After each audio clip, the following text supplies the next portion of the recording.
Hi everyone, it's Vera, and it's been about 10 days since my last reading, and I just pulled some cards I've been thinking about.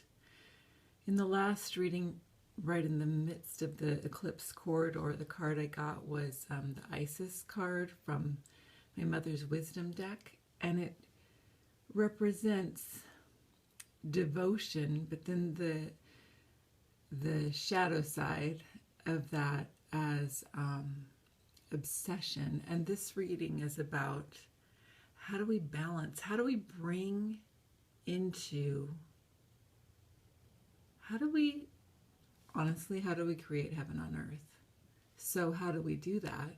We are all here to do that as we come into alignment and justice and wholeness for all.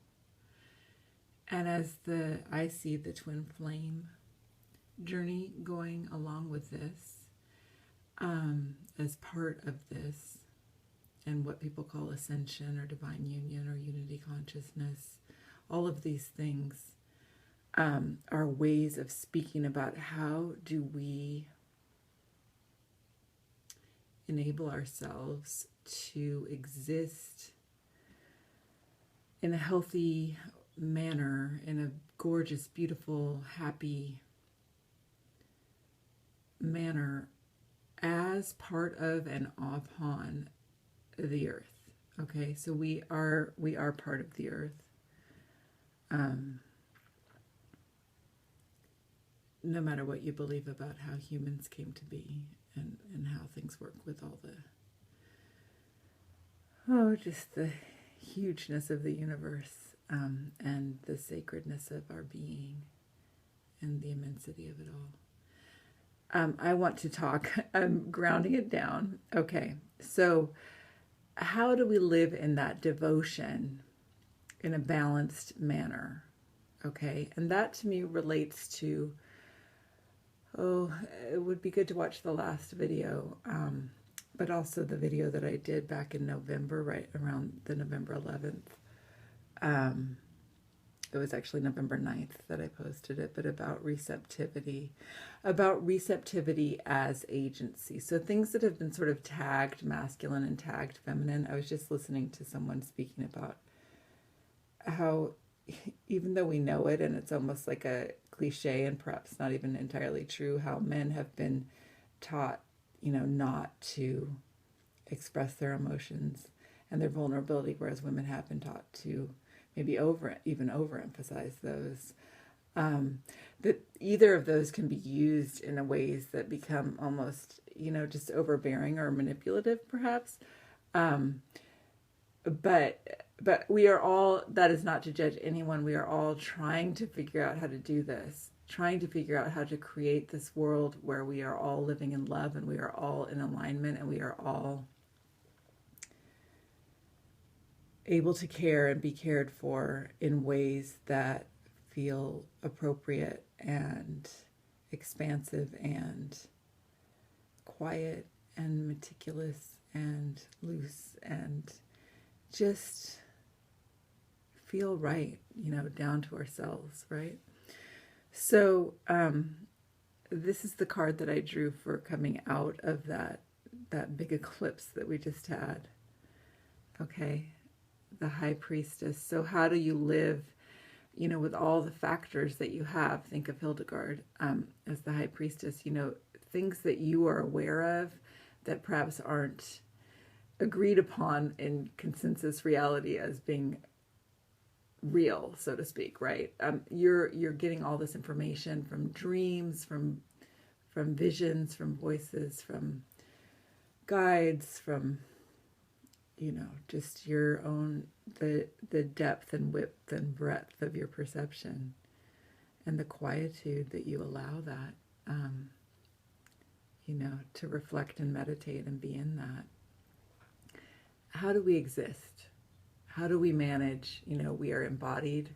We need sustenance. We need movement. We need all these things in order to remain embodied, right? Some of these things become imbalanced in our world because of the ways that we've been taught to treat ourselves and to treat others, and that food has become commerce, and you know, all of these things that have led to these, and also women's bodies and men's bodies too, have been, all of these things have been sort of commercialized, so that and before that sort of judged as evil somehow by certain religious traditions, or not okay, or, you know, profane in some way. Everything is sacred. Everything is sacred.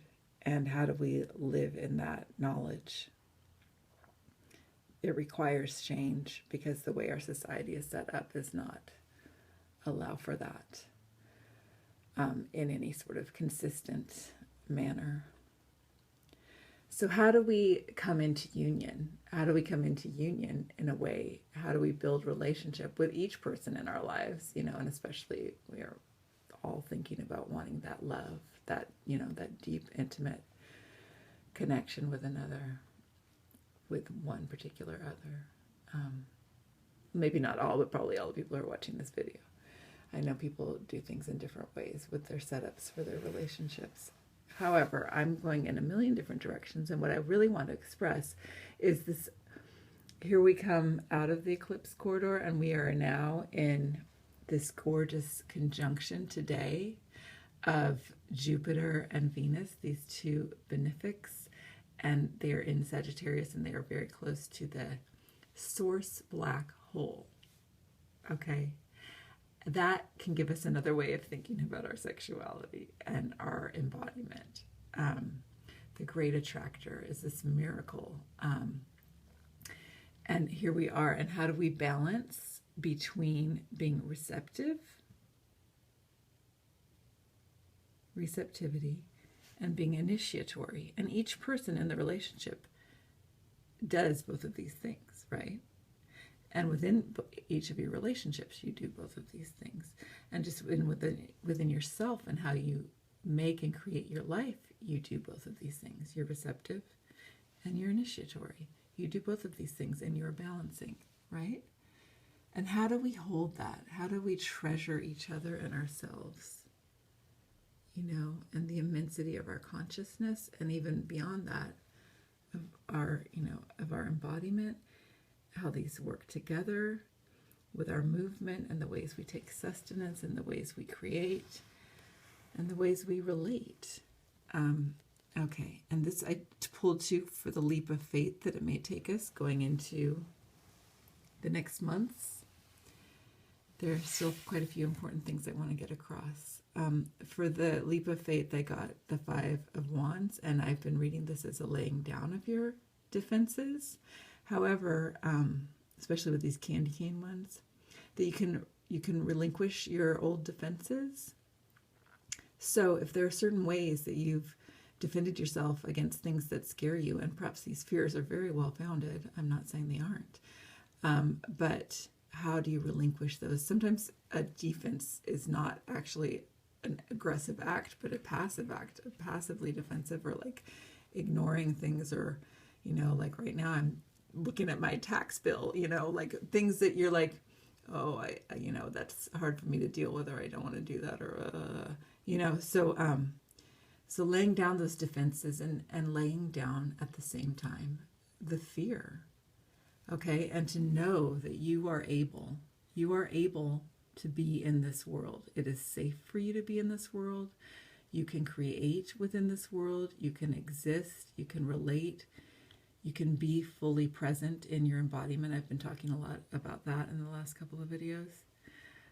Fear of embodiment, fear of full inhabitation in the earth, because of all the scary and cruel and violent things that have happened in our histories, right?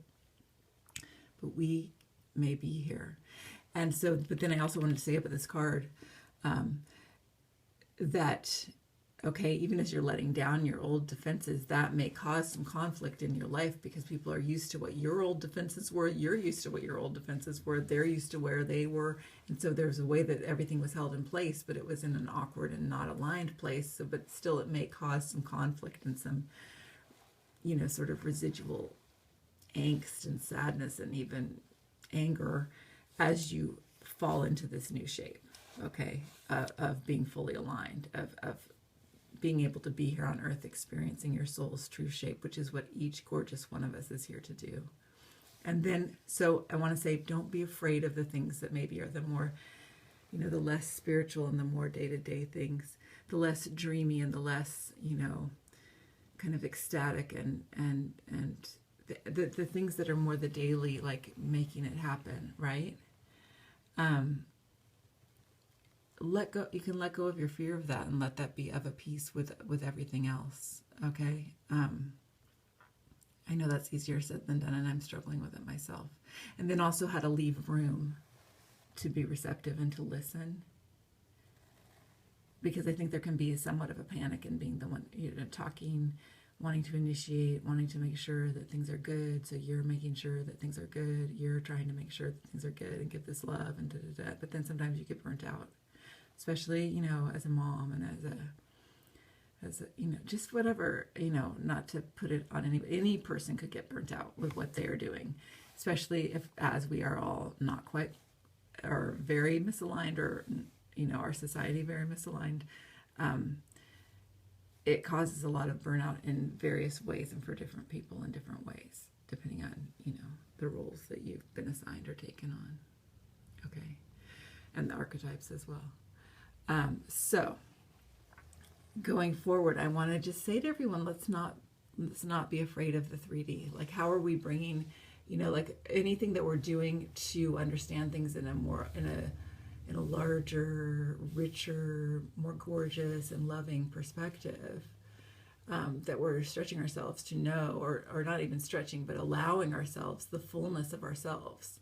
I feel like I've had a lot of things that were very repressed, because I was scared to fully express myself, and it wasn't seen as even real, some of the gifts, right? And I'm sure many of you know what I'm talking about. So okay, I got pretty far, and I want to say I'm looking forward here. This one I drew for Valentine's Day, a slow steadiness, and this one for St. Patrick's Day, a committed stability and a spaciousness, a space built by two for two, or built by several for several, a commitment. Okay. However, it's kind of like, this is not the these aren't the astrological events. These are the sort of the synthetic holidays, if you want to say, or whatever, the man-made, woman-made holidays that only some of us celebrate too, but for Valentine's Day and then St. Patrick's Day. But what I want to say about that is the reason I decided it's okay to pull cards for these two. We don't need to be scared of the 3D. There are ways in which I have not fully articulated in my life, my more sort of esoteric gifts and potentials. And then there's ways in which I've also at the same time ended up holding back what I could do in the 3D as well. So there's been this kind of so at the same time as I'm doing this channel, I'm also with some of my other things that I've, other jobs and things that I have, I'm doing them in a slightly new way too, even though they're more familiar to me, because somehow there's not as much fear. There's just not as much fear of anything. Okay. And what I really want you to not be afraid of is, and I think there is a little bit a fear of really trusting each person in your life, trusting who you identify as your divine masculine or your beloved, whichever gender. Trusting, I've talked in other videos about, honoring each soul that's entrusted themselves to us by being part of our lives. And for you, not only to honor others, but to allow others to honor you and to co-create with you. So to allow that space and to relinquish those old defenses. This doesn't just have to do with relationships. but to trust your ability to be a participant in the creation of this beautiful new earth. And look, we have goodies coming. We have so much goodness to look forward to and to be in and to receive now.